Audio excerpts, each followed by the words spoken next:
Hi, welcome to Study IQ. Study IQ में आपका बहुत बहुत स्वागत है। मेरा नाम है राकेश गवालरे और आज के इस वीडियो में हम बात करेंगे छत्तीसगढ़ विशेष करंट अफेयर दिसंबर 2021 का। इसका फर्स्ट पार्ट मैं ऑलरेडी कवर कर चुका हूं, ये उसका सेकंड पार्ट है। तो आइए स्टार्ट करते हैं। पहला प्रश्न आपके सामने है, हाल ही में पुनर्योजी विकास को नई दिशा देने के लिए छत्तीसगढ़ के किस परिषद का गठन करने का निर्णय लिया गया है? यह पुनर्योजी विकास का मतलब क्या होता है? आपने सुना होगा, एक टर्म बहुत ज्यादा थोड़ी सी फैशन में आई हुई है, सस्टेनेबल डेवलपमेंट से इसको कोरिलेट कर सकते हैं। सस्टेनेबल डेवलपमेंट का मतलब क्या, पहले भी मैं कई बार बता चुका हूं कि ऐसा डेवलपमेंट जिससे कि हमारे संसाधन बने रहें, ना कि वो खत्म हो जाए। जैसे मान लीजिए हम विद्युत का उत्पादन करते हैं, बिजली का उत्पादन करते हैं और कोयले की हेल्प से करते हैं, तो कोयला एक ना एक दिन खत्म हो जाएगा और जिस दिन वो खत्म हो गया फिर आने वाली पीढ़ी क्या करेगी? तो इसके लिए हमें ऐसी बिजली का उत्पादन करना है जो सतत चलता रहे, जैसे सौर ऊर्जा। ये इसका एक अच्छा एग्जांपल है। तो ये क्या हो गया? सस्टेनेबल डेवलपमेंट, क्योंकि सौर ऊर्जा तो निकट भविष्य में अभी समाप्त होने के कोई चांसेस नहीं है। तो हम ये चाहते हैं कि ये जो क्लाइमेट चेंज हो रहा है, क्योंकि बहुत सारी ऐसी एक्टिविटीज हो रही है जिस वजह से क्लाइमेट के ऊपर बहुत ज्यादा बुरा इंपैक्ट पड़ रहा है। कहीं पे बहुत सूखा आया हुआ है, कहीं पे बहुत बाढ़ आई हुई है, कहीं पर बहुत ठंड पड़ रही, कहीं पर बहुत गर्मी हो रही। ये सब क्लाइमेट चेंज की वजह से हो रहा है, ग्लोबल वार्मिंग की वजह से हो रहा है। तो इसी को ध्यान में रखते हुए मौसम में जो परिवर्तन आ रहे या क्लाइमेट चेंज की वजह से जो चुनौतियां हमारे सामने आ रही, उनको ध्यान में रखते हुए हमने किसका गठन करने का निर्णय लिया है? तो हमने निर्णय लिया है छत्तीसगढ़ राज्य हरित परिषद, और ये हमें केंद्र सरकार ने ऐसा करने के लिए कहा। उसके बाद ये परिषद बनाई गई है और इससे संबंधित कुछ और डेटा है, देख लीजिए। जलवायु परिवर्तन के दुष्परिणाम से मुकाबला करने के लिए इसका निर्माण किया गया, यानी ये परिषद स्थापित की गई। और इसमें कुल कितने सदस्य होंगे? 12 सदस्य होंगे। और इसके जो अध्यक्ष होंगे वो कौन होंगे? हमारे जो भी मुख्यमंत्री रहेंगे, यानी वो पदेन अध्यक्ष होंगे, एक्स ऑफिशियो चेयरमैन जिसे कहा जाता है। तो अभी इस समय मुख्यमंत्री हैं श्री भूपेश बघेल जी, तो वो इस परिषद के अध्यक्ष होंगे और टोटल इसमें 12 सदस्य शामिल होंगे। तो ये डेटा आपको पता होना चाहिए। अगले प्रश्न पर आते हैं। छत्तीसगढ़ को हेल्थ एंड वेलनेस सेंटर के माध्यम से सर्वाधिक डिजिटल हेल्थ आईडी बनाने के लिए राष्ट्रीय स्तर पर कौन सा पुरस्कार प्रदान किया गया है? प्रथम, द्वितीय, तृतीय या चतुर्थ? तो इसका आंसर है पहला पुरस्कार मिला है। और ये डिजिटल हेल्थ आईडी क्या है? देखिए, आपको पता होगा कि हमारा पूरा भारत लगभग डिजिटल होने जा रहा है और उसमें हम कोशिश भी कर रहे हैं। तो इसमें ये होना है, जैसे मान लीजिए कोई पेशेंट है और वो मान लीजिए कोई गंभीर बीमारी का पेशेंट है, डायबिटीज का पेशेंट है या कोई कैंसर का पेशेंट है, तो उसकी पूरी मेडिकल हिस्ट्री हम क्या करेंगे? एक डेटाबेस में रखेंगे और उसकी क्या बना देंगे? एक डिजिटल हेल्थ आईडी बना दी। और जैसे ही कोई डॉक्टर उस डिजिटल हेल्थ आईडी से क्या करेगा? एंटर करेगा डेटा, तो उसको वो जो पेशेंट है उसकी सारी हिस्ट्री पता चल जाएगी कि हाँ भाई, इसको ये बीमारी है, इसका ये ट्रीटमेंट चल रहा है, ये मेडिसिन ये ले रहा है बंदा। तो उससे क्या होगा? जो डॉक्टर है, कोई सा भी डॉक्टर, उसको बहुत हेल्प मिलेगी ट्रीटमेंट करने में, और जो पेशेंट है उसको भी मदद मिलेगी डेफिनेटली, क्योंकि जो रिक्वायर्ड ट्रीटमेंट है वो हिस्ट्री के आधार पर वो जल्दी से डिसाइड कर पाएगा। तो इसके टारगेट दिए गए सभी स्टेट्स को। तो हमारे छत्तीसगढ़ ने बहुत ज्यादा ये टारगेट को, यानी पूरे देश का 35% टारगेट हमारे छत्तीसगढ़ ने क्या किया है? अचीव किया पूरे देश का। जैसे पूरे देश में 100 आईडी बनाने के लिए कहा गया था, तो 35 हमारे छत्तीसगढ़ ने ही बना दी। और सोचिए, पॉपुलेशन के हिसाब से देखा जाए तो बहुत ही कम परसेंटेज हमारे छत्तीसगढ़ का है, फिर भी हमने इसमें अच्छा किया। तो इसके लिए हमें कौन सा पुरस्कार प्राप्त हुआ है? प्रथम पुरस्कार। यहां पर मैंने उसका डेटा लिखा है। इस आईडी में मरीज की बीमारी और इलाज से संबंधित सभी तरह की जानकारियां दर्ज रहेंगी। इससे मरीज की मेडिकल हिस्ट्री का तुरंत पता लगाया जा सकता है। तो ये बहुत अच्छी बात है। कुल 1,52,942 आईडी में अकेले छत्तीसगढ़ की भागीदारी कितनी है?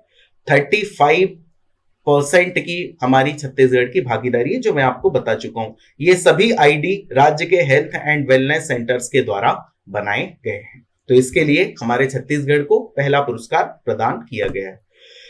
अगले प्रश्न पर आते हैं। रन फॉर सीजी प्राइड का आयोजन कहां किया गया? तो इसका सही आंसर है रायपुर में किया गया। और देखिए, ये रन फॉर सीजी प्राइड क्या है? हमारी जो सरकार है उसके 3 साल पूरे हुए, तो सरकारें क्रेडिट लेना तो अच्छी तरह से जानती हैं। तो उन्होंने 3 साल में ये दिखाया कि हमने बहुत ज्यादा डेवलपमेंट किया, कई स्वास्थ्य सुविधाएं अच्छी कर दी, कई प्रकार के किसानों से संबंधित अच्छी अच्छी योजनाएं लेके आए, जिसका एग्जाम्पल भी है, कुछ अच्छे अच्छे काम किए भी हैं, जैसे गोठान वाला जो है गोधन न्याय योजना। तो इसके लिए सरकार ने एक रैली का आयोजन किया और उसमें कुछ अवार्ड भी दिए कि जो पहला पुरस्कार इस कैटेगरी में मिलेगा, दूसरा मिलेगा। तो ऐसा आयोजन कहां पर किया गया? रायपुर में किया गया और इसको नाम दिया गया रन फॉर सीजी प्राइड। देखिए, इससे संबंधित कुछ डेटा मैंने यहां पर लिखा है। बीते 3 वर्षों में छत्तीसगढ़ की लोक कला, संस्कृति, परंपरा और विकास ने देश दुनिया में पहचान स्थापित की है, ऐसा मानना है सरकार का। बाकी लोगों का मानना है या नहीं है, ये तो सब इलेक्शन में पता चलता है।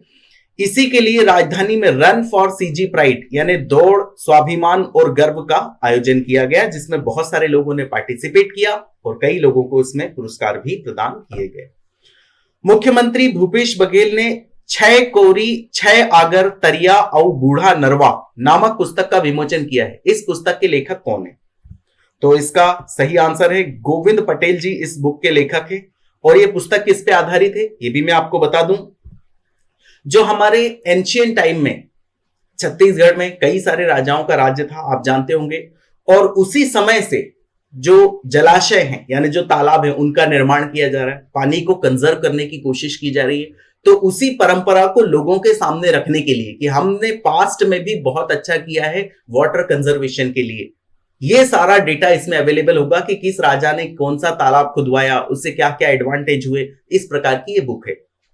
तो इस बुक को लिखा है किसने? गोविंद पटेल जी ने लिखा। और बुक का नाम आपको याद रखना है। और इसका विमोचन किसने किया? डेफिनेटली हमारे राज्य के मुख्यमंत्री श्री भूपेश बघेल जी ने किया। देखिए यहां पर मैंने डेटा लिखा है, दुर्ग जिले के धमधा विकास खंड में गोंड राजाओं के शासनकाल में खुदवाए गए 126 तालाबों की इसमें जानकारी मिलती।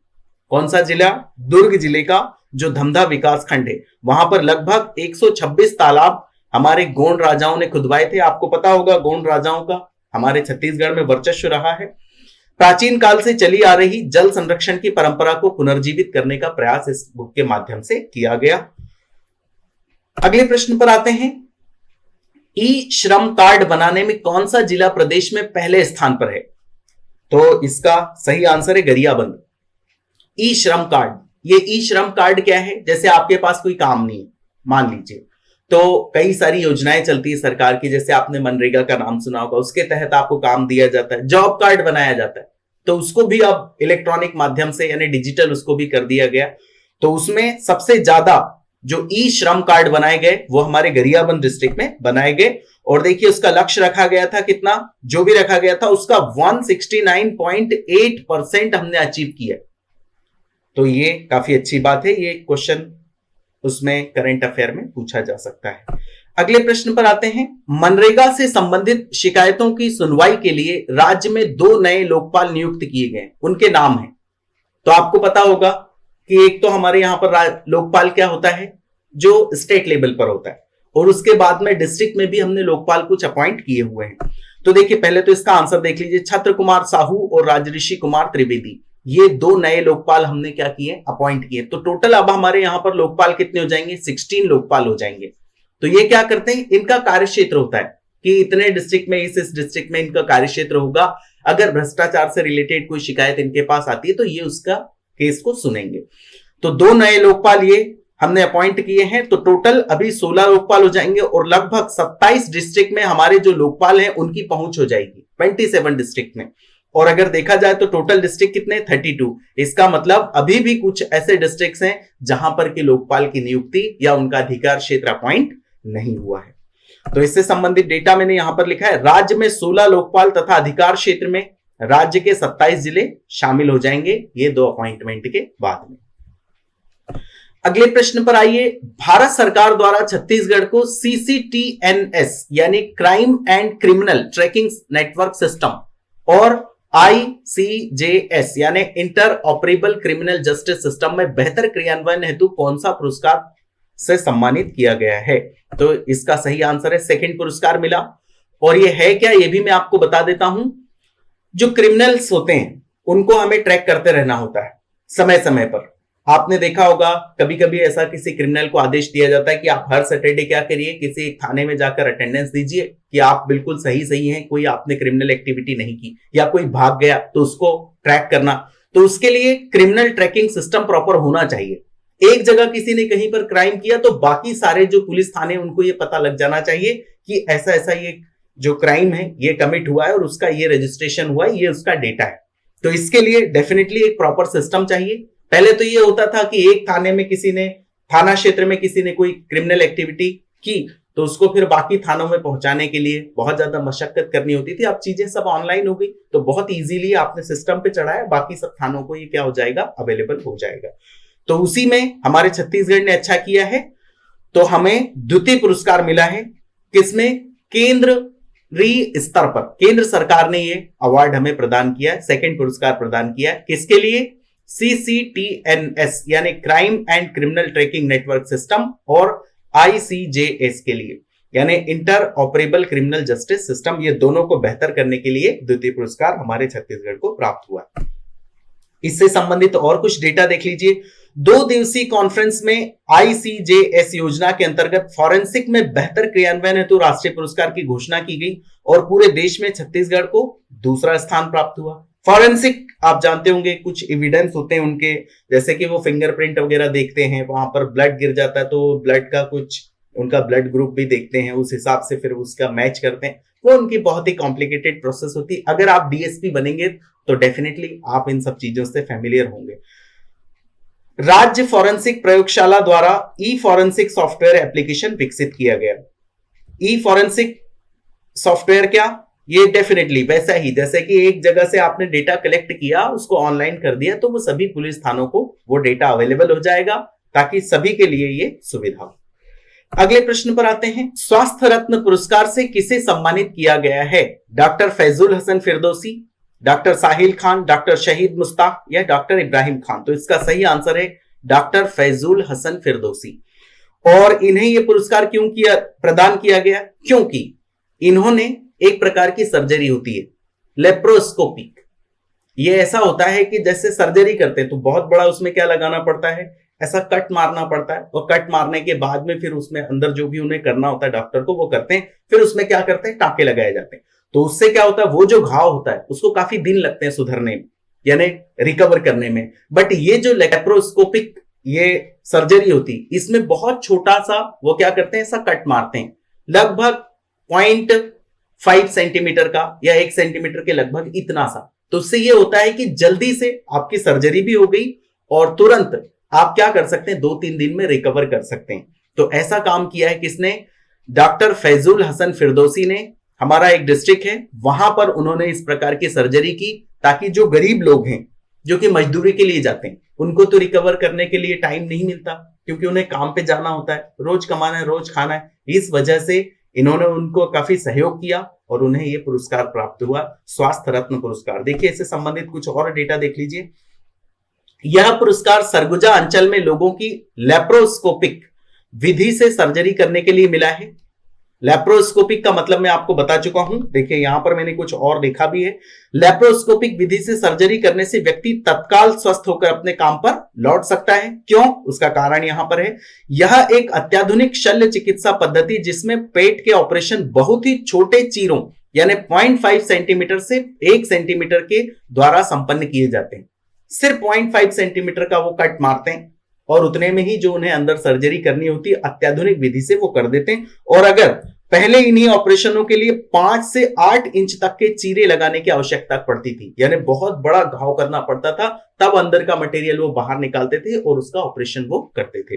तो ऐसा किसने किया है? सरगुजा अंचल में डॉक्टर फैजुल हसन फिरदौसी ने उस वक्त किया जब कोरोना की जो पहली लहर थी वो चल रही थी, लोग बहुत परेशान थे।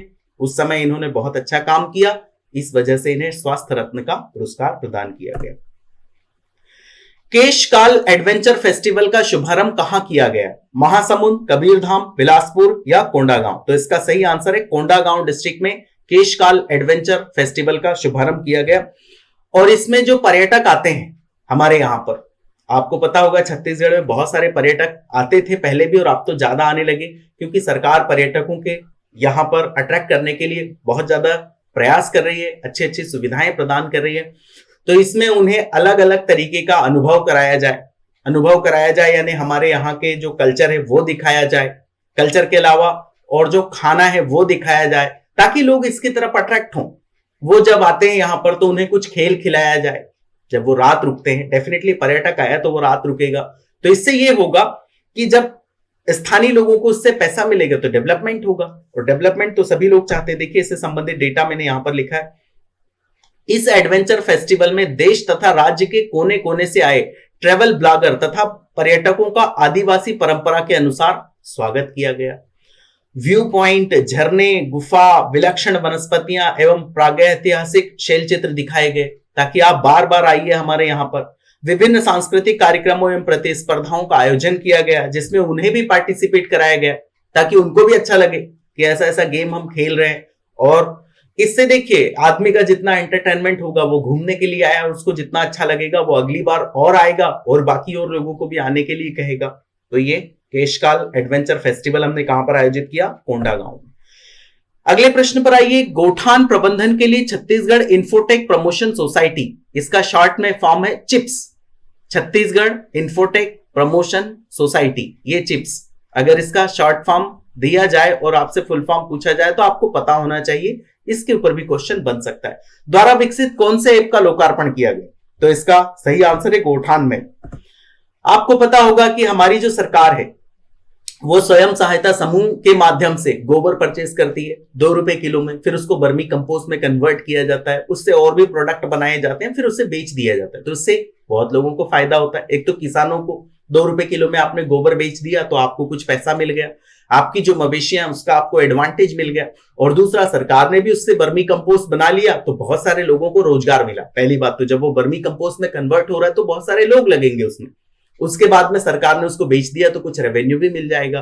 तो ये काफी अच्छी योजना है। इसके लिए इसको ट्रैक करते रहना है, इसका डेटाबेस तैयार होना चाहिए कि कहां पर किस प्रकार की एक्टिविटी हो रही है। तो उसके लिए एक एप्लीकेशन विकसित किया है किसने? चिप्स ने। उसका नाम है गोठान मैप, और इस एप्लीकेशन में सारे जो गोठान है उनका डेटा क्या किया जाएगा? रखा जाएगा, ताकि बाद में भी वो डेटा को देखा जा सके, या सरकार कभी भी चाहे कि इसको हमें रिव्यू करना है कि इसमें क्या प्रोग्रेस चल रही है, या फिर कोई व्यक्ति भी अगर देखना चाहे तो इसके माध्यम से सारी चीजें देख सकता है। गोबर खरीदी, गोठान विवरण, चारागाह और पैरादान, स्वयं सहायता समूह की गतिविधियों की जानकारी, अधोसंरचना आदि का संपूर्ण विवरण इस पर क्या होगा? अवेलेबल होगा इस एप्लीकेशन के माध्यम से। प्रत्येक गोठान में स्वयं सहायता समूहों द्वारा संचालित मल्टी एक्टिविटी का डाटाबेस तैयार होगा, ताकि उसका रिव्यू किया जा सके और लोग अगर उससे इंस्पिरेशन लेना चाहें तो ले सकते हैं। अगले प्रश्न पर आते हैं। गुरु घासीदास विश्वविद्यालय बिलासपुर में है। सीधा प्रश्न भी ये आ सकता है कि गुरु घासीदास विश्वविद्यालय कहां पर है? तो डेफिनेटली अगर आप छत्तीसगढ़ के निवासी हैं तो बहुत आसान है, आप बता सकते हैं। सतत खाद्य प्रणाली की दिशा में अनुसंधान एवं नवाचार विषय पर मलेशिया के किस विश्वविद्यालय द्वारा आयोजित स्नातकोत्तर संगोष्ठी में एक अंतरराष्ट्रीय भागीदार बना? कौन सा विश्वविद्यालय? हमारा गुरु घासीदास विश्वविद्यालय बिलासपुर। इसने एक मलेशिया का विश्वविद्यालय है, उसके साथ में मिलकर क्या किया? सतत खाद्य प्रणाली की दिशा में अनुसंधान एवं नवाचार, यानी इनोवेशन और रिसर्च करते रहना होगा हमें। सतत, फिर से मैं बोलूं, सस्टेनेबल डेवलपमेंट, ये टर्म बहुत फैशन में आई हुई है, यूपीएससी में भी इसके ऊपर क्वेश्चन आते रहते हैं। तो देखिए हमारा जो बिलासपुर का विश्वविद्यालय यानी गुरु घासीदास विश्वविद्यालय और मलेशिया का केलांटन, इन दोनों ने मिलकर एक संगोष्ठी का आयोजन किया और इसमें अपने विचार आदान प्रदान किए कि भाई हम सतत खाद्य विकास के लिए ये कर रहे हैं, ये रिसर्च है हमारी, आप क्या कर रहे हैं, आप भी बताइए। फिर उन्होंने भी बताया, हमने भी बताया, और आइडिया का क्या किया? आदान प्रदान किया। और हम इसी बात में खुश हैं कि उतने बड़े विश्वविद्यालय ने हमारे साथ ऐसा किया और हमें एक सर्टिफिकेट दिया हमारे विश्वविद्यालय को। अब ये बहुत ही अनफॉर्चुनेट बात है कि अभी तक हम लोगों से अप्रिसिएशन लेने में ही बिजी हैं, हम अपना ऐसा नहीं कर पाए कि लोग हमसे अप्रिसिएशन लें। तो केलांटन विश्वविद्यालय मलेशिया का, उसके साथ हमने एक संगोष्ठी का आयोजन किया और उसमें उन्होंने हमें क्या प्रदान किया? सर्टिफिकेट भी प्रदान किया। देखिए यहां पर मैंने लिखा है, अंतरराष्ट्रीय भागीदार बनने के लिए गुरु घासीदास विश्वविद्यालय को प्रशंसा पत्र जारी किया गया। किसकी तरफ से? केलांटन विश्वविद्यालय की तरफ से प्रशंसा पत्र प्रदान किया गया। अब देखिए हमें लोगों को ऐसा प्रशंसा पत्र देना था तो लोग हमें दिए जा रहे हैं। दुनिया दिए जा रही है। गुरु घासीदास विश्वविद्यालय के school of life sciences and Kelantan विश्वविद्यालय द्वारा ऑनलाइन मोड में आयोजित किया गया। अब ये ऑनलाइन था, वहां के भी लोग इकट्ठे हुए, यहाँ के भी लोग इकट्ठे हुए और विचारों का आदान प्रदान किया। संगोष्ठी इसी को तो बोलते हैं, विचारों का आदान प्रदान। अगले प्रश्न पर आते हैं। प्रधानमंत्री सूक्ष्म खाद्य उन्नयन योजना PMFME के अंतर्गत छत्तीसगढ़ के किस जिले का चयन हुआ है? अब ये योजना क्या है ये मैं आपको बता दूं। जो वनोपज होती, लघु वनोपज, वो भी एक तरीके से क्या है, उसको भी खाया जाता है। जैसे आपने सुना होगा चिरौंजी होगी, वो लघु वनोपज में आता है। तो उसके लिए हमारी जो केंद्र सरकार है वो अलग अलग डिस्ट्रिक्ट को इलेक्ट कर रही है और वहां पर वो अलग से सुविधाएं प्रदान करेगी ताकि जो चीजें वहां पर हो रही है उसको और अच्छे से किया जाए।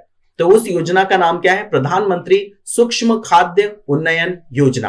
तो उसमें हमारे एक डिस्ट्रिक्ट का चयन हुआ, गरियाबंद डिस्ट्रिक्ट का इसके लिए चयन हुआ है। और इससे संबंधित डेटा देख लीजिए। चयन लघु वनोपज के उत्पादन, संग्रहण और इनकी गुणवत्ता को देखते हुए किया गया। पिछले वर्ष 26,000 क्विंटल लघु वनोपज का संग्रहण किया गया था। कहां पर? हमारे गरियाबंद डिस्ट्रिक्ट में। लाख चिरौंजी सरई बीज का बहुतायत मात्रा में उत्पादन यहां पर होता है और इसी को और बढ़ाने के लिए केंद्र सरकार ने प्रधानमंत्री सूक्ष्म खाद्य उन्नयन योजना के तहत इसको सिलेक्ट किया डिस्ट्रिक्ट को। अगले प्रश्न पर आते हैं। किस राज्य के सभी परिवहन कार्यालयों में सेंसर आधारित automated computerised driving test track बनाए जाने का निर्णय लिया गया? तो डेफिनेटली इसका सही आंसर क्या है? छत्तीसगढ़, क्योंकि हम छत्तीसगढ़ का ही करंट अफेयर देख रहे हैं। और ये क्या होता है automated computerised driving test track? तो इसमें यह होता है कि जब आप लाइसेंस बनवाने के लिए जाते हैं तो आपको क्या देना होता है? ड्राइविंग का टेस्ट, कि आप प्रॉपर गाड़ी चला पा रहे हैं या नहीं, ट्रैफिक नियम आपको अच्छे से पता है या नहीं। उसी के आधार पर आपको ड्राइविंग लाइसेंस दिया जाता है। तो उसके लिए एक बंदा आपके साथ जाता है, जो उनके ऑफिसर होते हैं वो जाते हैं और वो देखते हैं कि आप प्रॉपर कर रहे हैं या नहीं कर रहे, रूल्स फॉलो कर रहे हैं या फिर गड़बड़ कर रहे हैं। तो इसमें बहुत ज्यादा ह्यूमन रिसोर्स चला जाता था और फिर भी एक्यूरेसी नहीं आ पाती थी। तो उसमें भी करप्शन हो जाता था कई बार कि जो बंदा साथ में आया आपको देखने के लिए, परीक्षक जिसे कहा जाएगा, उसी को लोगों ने पैसा दिया और अपना ड्राइविंग लाइसेंस बनवा लिया। और सभी लोग ऐसे नहीं होते, याद रखना, नहीं तो सभी के बारे में मैं बात नहीं कर रहा। तो इससे बेटर हमने क्या किया? Automated computerised driving test track बना दिया सभी परिवहन कार्यालयों में, ताकि आप गए और आपकी गाड़ी उस ट्रैक पे गई तो पता चल जाएगा। पूरा का पूरा वो ट्रैकिंग सिस्टम होगा कि आप किस तरह से गाड़ी चला रहे हैं, आप लेफ्ट टर्न जब मुड़ रहे तो आपने टर्न दिया या नहीं दिया, और ये सब देखते हुए ऑटोमेटिकली डेटा किसके पास चला जाएगा? परिवहन कार्यालय के पास चला जाएगा और कोई इनविजिबलेटर आपके साथ भेजने की जरूरत नहीं होगी। और इस तरह से अगर आप पास होते हैं तो आपको ड्राइविंग लाइसेंस दे दिया जाएगा। इसका सफल परीक्षण पहले ही गुजरात और दिल्ली में किया गया, उसको थोड़ा सा हमने कॉपी करने का ट्राई किया। देखिए यहां पर मैंने लिखा है, ड्राइविंग लाइसेंस पाने के लिए वाहन चालकों को इस कंप्यूटराइज्ड ड्राइविंग टेस्ट को पास करना होगा। दिल्ली और गुजरात राज्य में ऑटोमेटेड ड्राइविंग टेस्ट ट्रैक पहले से सफल रहे, तो इसी के आधार पर हमने भी बनाने की कोशिश की। अगले प्रश्न पर आते हैं। अंतरराष्ट्रीय हर्बल मेला में छत्तीसगढ़ हर्बल्स के स्टॉल को कौन सा स्थान प्राप्त हुआ? तो इसका सही आंसर है प्रथम स्थान। अब ये अंतरराष्ट्रीय हर्बल मेला कहां पर आयोजित किया गया था? तो ये भोपाल के लाल परेड ग्राउंड में आयोजित किया गया था। मध्य प्रदेश की राजधानी भोपाल, वहां पर यह आयोजित किया गया और यह 8वां अंतरराष्ट्रीय हर्बल मेला था। हर्बल मेला क्या? जो हर्बल प्रोडक्ट है वो आपको वहां पर रिप्रेजेंट करना है, वो प्रदर्शित करना है। लोग जो वहां पर आएंगे उनको बताना है कि ये प्रोडक्ट इस काम में आता है, ये आप अगर चेहरे पे लगाएंगे तो आदमी ऐसा हो जाता है, वैसा हो जाता है। ये सारी चीजें होती है। खाने में भी हर्बल प्रोडक्ट काफी उपयोगी होते हैं। तो ये सारी चीजें बताने में हमारा जो छत्तीसगढ़ का हर्बल्स का जो स्टॉल था उसको फर्स्ट प्राइज मिला है। कहां पर? भोपाल के लाल परेड ग्राउंड में। मेले में छत्तीसगढ़ हर्बल्स के 120 से अधिक उत्पादों का प्रदर्शन किया गया और उसमें उत्पाद कौन से थे? सभी लोग जानते हैं, हर्रा कचरिया, बहेड़ा कचरिया, साबुत हर्रा, साबुत बहेड़ा और कालमेघ जैसे वनोपज सम्मिलित हैं। बहुत सारे नाम तो मैंने पहली बार सुने, पर ठीक है, आपको पता होना चाहिए। तो हर्बल में पहला स्थान प्राप्त हुआ है हमारे छत्तीसगढ़ को। अगले प्रश्न पर आते हैं। केंद्र सरकार द्वारा जारी सुशासन सूचकांक यानी गुड गवर्नेंस इंडेक्स 2021 में ग्रुप बी के राज्यों में किस श्रेणी में छत्तीसगढ़ पहले स्थान पर रहा? तो गुड गवर्नेंस में कौन सी श्रेणी में पहले स्थान पर रहा? तो इसका सही आंसर है सामाजिक कल्याण एवं विकास। इसमें हमारे छत्तीसगढ़ ने अच्छा किया है और वो पहले स्थान पर रहा। गुड गवर्नेंस इंडेक्स, अच्छा ये पहले भी न्यूज में रहा है, इसके ऊपर क्वेश्चन पहले भी आता रहा है, तो आपको इसका डिटेल पता होना चाहिए। देखिए इससे संबंधित कुछ डिटेल मैंने यहां पर लिखा है। प्रशासनिक सुधार एवं लोक शिकायत विभाग की ओर से यह तैयार किया जाता है, केंद्र सरकार का प्रशासनिक सुधार और लोक शिकायत, कि आप सामाजिक कल्याण और विकास कर पा रहे हैं या नहीं। गुजरात शीर्ष स्थान पर, जबकि दूसरे व तीसरे स्थान पर महाराष्ट्र और गोवा रहे। 4 श्रेणियों में दिया गया, समूह ए, समूह बी पूर्वोत्तर, पहाड़ी राज्य और केंद्र शासित प्रदेश। तो उसमें हमारे छत्तीसगढ़ को कौन सा स्थान मिला है? पहला स्थान किसमें? सामाजिक कल्याण एवं विकास एक कैटेगरी है, इसमें पहला स्थान प्राप्त हुआ। तो देख लेना इसको। कहत कबीर नामक पुस्तक का विमोचन मुख्यमंत्री श्री भूपेश बघेल द्वारा किया गया। इसके लेखक कौन है? श्यामाचरण लाहिड़ी, स्वामी परमहंस, स्वामी करपात्री महाराज। तो इसका सही आंसर है इनमें से कोई नहीं, क्योंकि कहत कबीर में क्या किया है, हमने कुछ कार्टून बनाए और वो कार्टून हमने क्या किए, उनके दोहों को, कबीर दास जी के जो दोहे हैं उनको क्या कार्टून के माध्यम से लोगों के सामने प्रस्तुत करने की कोशिश की। तो डेफिनेटली ये पुस्तक को तो कोई भी नहीं लिखेगा। हाँ, जो जिस बंदे ने कार्टून बनाया उसका नाम इसमें आ सकता था, बट इसका कोई लेखक नहीं है। कार्टून तो ऐसे भी कंप्यूटर से भी बन जाते हैं, एनिमेटेड भी बन जाते हैं।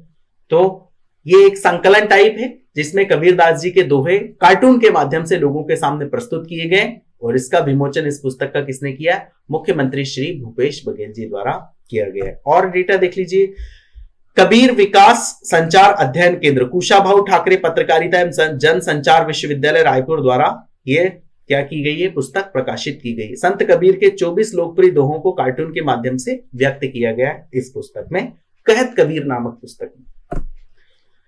देश के प्रथम स्वदेशी ज्ञान अध्ययन केंद्र से के संचालन के लिए छत्तीसगढ़ की किस संस्था द्वारा सहयोग और मार्गदर्शन दिया जाएगा? तो इसका सही आंसर है छत्तीसगढ़ परंपरागत वनौषधि प्रशिक्षित वैद्य संघ। अब ये होता क्या है ये मैं आपको बता दूं, इसका मतलब क्या है। हमने देश में प्रथम स्वदेशी ज्ञान अध्ययन केंद्र बनाया, मध्य प्रदेश में ये बनाया, और उसमें यह किया कि हमारा जो एंशिएंट तरीका था, एंशिएंट तरीका यानी क्या, जो ट्रीटमेंट का हमारा जो आयुर्वेदा था वो काफी डेवलप था, पर वो समय के साथ भारत का गिराव होता चला गया। आपको पता होगा कि पहले मुगलों ने आक्रमण किया, फिर अंग्रेजों ने किया, और फिर कई सारी चीजें हुई, और हमारी जो सारी कला है, विद्या है, वो गुम होती चली गई। आज हमारे पास कुछ ज्यादा विद्या नहीं है, फिर भी कुछ लोग ऐसे हैं, कुछ वैद्य ऐसे हैं जो अभी भी बहुत सारी चीजें जानते हैं। और उन्होंने ये जो अध्ययन केंद्र था वहां पर उन्होंने क्या किया, 5 मिनट के अंदर जो आंख में जाले आ जाते हैं ना, जो बूढ़े लोगों की आंख में जाले आ जाते हैं, ऑपरेशन करके निकालते हैं, वो उन्होंने ऐसे ही 5 मिनट में निकाल के दिखा दिए, आश्चर्यचकित कर दिया। तो हम फिर से स्वदेशी ज्ञान अध्ययन को फिर से बढ़ावा देना चाहते हैं, उसके लिए हमने केंद्र बनाया, और हमारे छत्तीसगढ़ की ये जो संस्था है, छत्तीसगढ़ परंपरागत वनौषधि प्रशिक्षित वैद्य संघ, इसको भी इसमें आमंत्रित किया गया, और इनसे कहा गया कि आप क्या करिए, आपके पास जो आर्ट है, आपके पास जो विद्या है, वो लोगों के साथ साझा करिए, यहां पर इस केंद्र को दिखाइए, ताकि लोग उसको और आगे ले जा सकें। देखिए इससे संबंधित कुछ डेटा मैंने यहां पर लिखा है।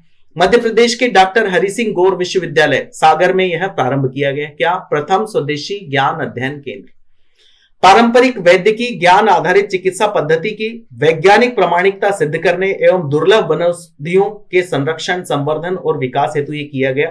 पारंपरिक यानी जो हमारा एंशिएंट ज्ञान था, उसमें कई सारी जड़ी बूटियां आज भी लोग जानते गांव में, जो कि हमारे डॉक्टर्स नहीं जानते, बट अनफॉर्चुनेटली वो बाहर नहीं आ पाती वो चीजें।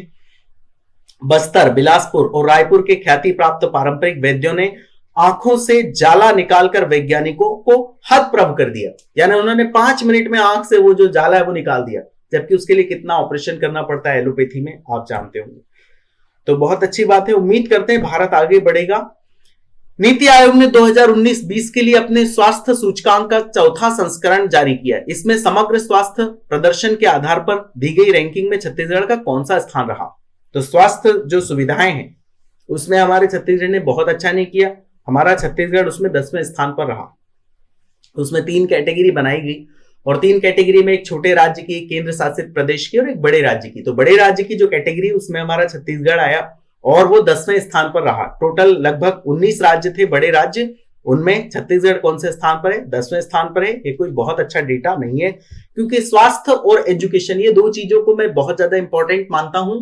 अगर एजुकेशन लोगों को अच्छी मिलती रही और स्वास्थ्य उनका अच्छा रहा, उनको अच्छी हेल्थ फैसिलिटीज मिलती रही, तो फिर डेवलपमेंट अपने आप होता चला जाता है। क्योंकि एजुकेशन से बंदा सीखता रहता है और स्वास्थ्य सुविधाओं से वो स्वस्थ रहता है, तो डेफिनेटली डेवलपमेंट तो उसका होगा ही।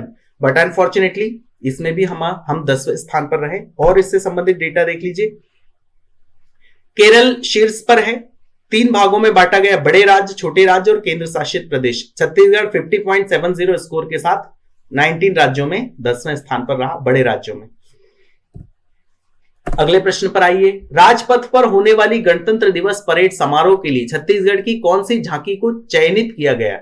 बुल्टू के बोल, राम वन गमन पथ या गोधन न्याय योजना, या इनमें से कोई नहीं? तो इसका सही आंसर है गोधन न्याय योजना। गोधन न्याय योजना, फिर से वही, आपने लोगों से 2 रुपए किलो में गोबर परचेस किया, बर्मी कंपोस्ट बनाया, लोगों को रोजगार मिला, ये पूरा झांकी के माध्यम से राजपथ पर प्रदर्शित करना, दैट्स इट। तो इस झांकी को सिलेक्ट किया गया है। यहां पर मैंने लिख दिया, देश के सभी राज्यों में केवल 12 राज्यों को ही इस बार राजपथ पर अपने राज्य की झांकी प्रदर्शन का अवसर प्रदान किया गया। छत्तीसगढ़ की झांकी ग्रामीण संसाधनों के उपयोग के पारंपरिक ज्ञान एवं वैज्ञानिक दृष्टिकोण के समन्वय को प्रदर्शित करेगी।